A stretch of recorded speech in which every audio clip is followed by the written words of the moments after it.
Hello everyone, you need to just secure it in this manner. Now what are we gonna do? You have to just get it out and then keep on making the patterns as we are showing here in the video and get your hair out.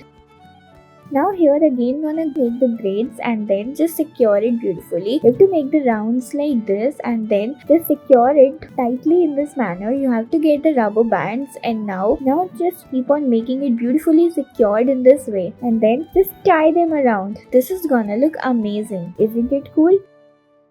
Keep on proceeding. Now again here what are we gonna do? You have to just get your hair molded in this form and then you need to just get it beautifully done in this manner. Keep on getting it enhanced in this way and now you have to just secure it in this way and this is gonna look even more pretty and cool. Now just get your braids made. Cool, right?